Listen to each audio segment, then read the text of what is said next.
السلام علیکم۔ میرے چینل پر پیر اجمل رضا قادری صاحب کے دل کو چھو لینے والے بیانات موجود ہیں۔ مزید بیانات سننے کے لیے میرے چینل کو سبسکرائب کریں۔ شکریہ۔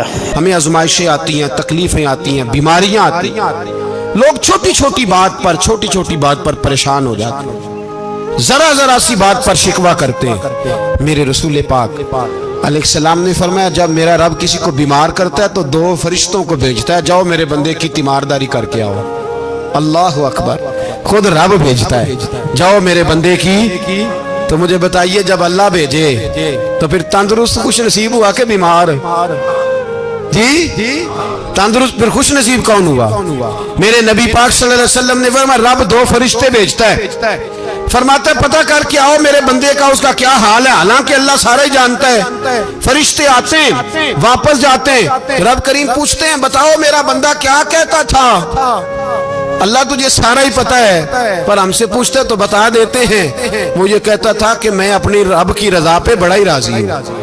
وہ تیری حمد کر رہا تھا، تیری تعریف کر رہا تھا، تیرا شکر کر رہا تھا، تیرے لیے کلمات حمد بیان کر رہا تھا۔ تو میرے نبی پاک علیہ السلام فرماتے ہیں، اللہ فرشتوں سے فرماتا ہے سنو پھر اگر میں اپنے بندے کو اس بیماری میں شفا دوں گا تو اس تندرستی سے زیادہ اچھی تندرستی دوں گا جو پہلے اسے عطا کی ہوئی تھی، پہلے سے اچھی صحت دوں گا، اور اگر اسے اس بیماری میں موت دوں گا تو پھر مرتے ہی اس کے لیے میں جنت کا فیصلہ فرما دوں گا۔ بھائی جب تو راضی بالرضا رہتا ہے، راضی بالرضا، بڑی سادی سی بات ہے بھائی، آپ گھر گئے روٹی مانگی تو اگر کسی نے کہا نا کہ اتنی تھکاوٹ ہے ٹائم پہ آیا کریں اس وقت، تو روٹی تو وہ بھی مل گئی پر اس میں لذت، وہ سکون نہیں، وہ سکون نہیں۔ میری اماں جی سالن پکا کے رکھ لیتی تھی تو روٹی جب بھی کوئی مانگتا تھا تو تازی بنا کے دیتی تھی، ان کی طبیعت تھی۔ تو میں اکثر ان سے کہتا کہ اماں جی پکا کے رکھ دیا کرو، تو کہتے تمہیں خوشی نہیں ہوتی جب تمہاری اماں تازی پکا کے دیتی ہے؟ خوشی ہوتی ہے، طبیعت میں خوشی ہوتی ہے۔ ان کا مزاج تھا، ذوق تھا، تو ہم سمجھتے تھے یار یہ بڑی سعادت کی بات۔ تو آپ گھر گئے رات کو تو گھر والوں سے کہا روٹی، تو فوراً اٹھے فوراً، اور انہوں نے کھانا تازہ بنایا اور ساتھ یہ بھی کہا باہر سے نہ کھایا کرے بندہ بیمار ہو جاتا ہے۔ کتنی ٹھنڈک پہنچتی ہے آدمی کے دل کو، سکون ملتا۔ تو بھائی بیماری تو آپ نے کاٹ لی، لیکن ساتھ کہو ہو بڑا بیمار ہوں، میں نے تو اتنے گناہ بھی نہیں کیے، ظلم بھی نہیں کیا، کسی کو کچھ بھی، اب بیماری تب بھی کٹ گئی۔ پر بڑی آزمائش، مریض ڈاکٹر کے گلے پڑ رہا ہے، اس کے لواحقین جھگڑے کر رہے ہیں، بیماری وہ بھی کٹ گئی۔ اور ایک بیمار وہ ہے جو چارپائی پہ لیٹا ہے اور کہتا ہے جس طرح میرا اللہ راضی اسی طرح میں بھی راضی، تو بیماری اس کی بھی کٹ گئی۔ حضرت یونس علی نبینا علیہ السلام نے ایک دن حضرت جبریل امین ملنے آئے تو جناب یونس علیہ السلام کہنے لگے اے جبریل، اللہ کے نیک بندوں میں جو اللہ کو اس وقت سب سے زیادہ پسند ہے نبیوں کے بعد، جو کرنا بات پر، جو سب سے زیادہ اللہ کو پسند ہے نبیوں کے بعد ولیوں میں، اور سب سے زیادہ اللہ جس کو اللہ کی بارگاہ میں عبادت گزار لکھا جاتا ہے، میری اس بندے سے ملاقات کرا۔ تو حضرت جبریل نے جناب یونس علیہ السلام کو ساتھ لیا تو ایک شخص کے پاس پہنچے جو آنکھوں سے اندھا تھا، دونوں ہاتھ اس کے سلامت نہیں تھے اور پورے جسم میں پیپ جاری تھی، ریشہ تھا۔ جب جا کے السلام علیکم کہا نا حضرت یونس نے، اس نے وعلیکم السلام کے بعد پہلا لفظ پتہ کیا کہا؟ اس نے کہا یا اللہ تیرا شکر ہے، یا اللہ تیرا، آپ بھی ادا کریں اللہ کا شکر، یا اللہ تیرا، اللہ تیرا شکر ہے۔ حضرت یونس علیہ السلام کہنے لگے تو شروع سے اس طرح کا ہے، نابینا بھی اور ہاتھوں سے معذور بھی اور سارا جسم شروع سے؟ تو بڑے ہی خوبصورت لفظ اس بیمار نے کہے، کہنے لگے نہیں حضور میں بالکل ٹھیک ٹھاک تھا، جب تک میرے رب نے چاہا کہ یہ دنیا کو دیکھے تو تب تک اس نے مجھے آنکھیں دی، اور جب اس نے چاہا کہ اب اس کا دیکھنا بہتر نہیں تو اس نے واپس لے لی۔ تو یا اللہ تیرا شکر ہے، اللہ تیرا شکر ہے۔ پھر کہا جب تک اس نے چاہا کہ میرے ہاتھ رہے تب تک رہے، جب اس نے چاہا کہ میرے لیے بہتر نہیں تو اس نے لے لیے، تو یا اللہ تیرا شکر ہے۔ جب تک اس نے چاہا کہ میرا جسم صحیح و سلامت رہے تو رہا، اور جب اس نے چاہا کہ میرے لیے بہتر نہیں تو مجھے بیمار کر دیا تو یا اللہ تیرا شکر ہے۔ تو حضرت یونس علیہ السلام کہنے لگے جبریل واقعہ یہ اللہ کا سب سے زیادہ شکر گزار بندہ ہے، سب سے زیادہ عبادت گزار بندہ ہے، سب سے زیادہ۔ میرے نبی پاک علیہ السلام نے فرمایا میرا مومن ہر حال میں ہی نفع میں ہے، نعمت ملے تو شکر کر کے نفع، مصیبت آئے تو صبر کر کے نفع، یعنی زندگی میں تحمل، بردباری، علم پیدا کرے، حوصلہ پیدا کرے۔ ہر آنے جانے والے شخص کے مزاج کے مطابق اسے نہ ملے، اپنا مزاج صحیح رکھے، اپنی طبیعت کے مطابق اپنے ماحول کو برقرار رکھیں۔ علم کے ساتھ گزارا کرو گے تو رشتہ داروں سے بھی بنی رہے گی، دوستوں سے بھی بنی رہے گی، ہر ایک سے تعلق رہے گا۔ اور اگر آپ کے اندر یہ حوصلہ نہیں تو پھر سارے معاملات پریشانی کا شکار ہو جائیں گے۔ یہ تو آج کا مضمون تھا۔ ہمیں نا لوگ مشورہ دیتے ہیں، کہتے ہیں پیر صاحب درویشوں کو سیاست کی بات نہیں کرنی چاہیے، دیتے ہیں نا مشورہ لوگ؟ جی تھوڑا تھوڑا بول دیں، تھوڑا تھوڑا دیتے ہیں نا۔ اگرچہ ہم ان کی بات نہیں مانتے، اس لیے کہ اقبال نے کہا تھا جدا ہو دین سیاست سے تو رہ جاتی ہے چنگیزی، جدا ہو دین سیاست سے تو۔ اور پہلا فکرہ یہ ہے کہ جلال بادشاہی ہو یا جمہوری تماشا ہو، جدا ہو دین سیاست سے تو رہ جاتی ہے۔ اس نے کہا جب سیاست اور دین علیحدہ علیحدہ ہوتے ہیں تو چنگیز خان اور ہلاکو خان پیدا ہوتے ہیں۔ سیاست جب تک مسجد کے اندر رہتی ہے تب تک پاک صاف رہتی ہے، وہ گندی ہوتی تب ہے جب مسجد سے نکل جاتی ہے۔ حضرت علی کے زمانے تک مسجد میں رہی، پاک صاف رہی، یزید باہر لے گیا تو گندی ہو گئی، حضرت عمر بن عبدالعزیز دوبارہ مسجد میں لے آئے تو پھر پاک ہو گئی۔ لیکن پھر بھی ایک ساتھی نے مجھے کہا تو اس کی بات میں، سب کی باتیں نہیں مانتا، اس کی بات میری سمجھ میں آئی۔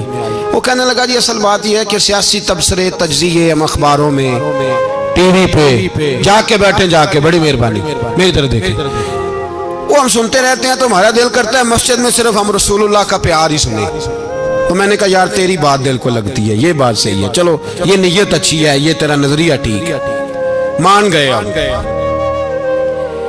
میں چلا گیا دکاندار کے پاس اور میں نے اس کو جا کے کہا کہ گاڑی کا انجن کھولو، اس طرح کرو، اس طرح۔ اس نے کہا مولانا آپ جا کے نا گھر تو فقہ کی کتاب کھولیں، اس لیے کہ گاڑی کے انجن کے بارے میں آپ کو معلومات، یا اگر آپ نے یہ کام کرنا ہے تو اس کو پڑھیں، کسی استاد کے پاس ورکشاپ پہ آئیں، آپ کے ہاتھوں کو، منہ کو، چہرے کو مٹی لگے، دھواں لگے، گریس لگے، پھر آپ کو پتہ چلے گا انجن کیسے کھلتا ہے۔ صحیح کہہ رہا ہوں؟ نہیں صحیح کہہ رہا؟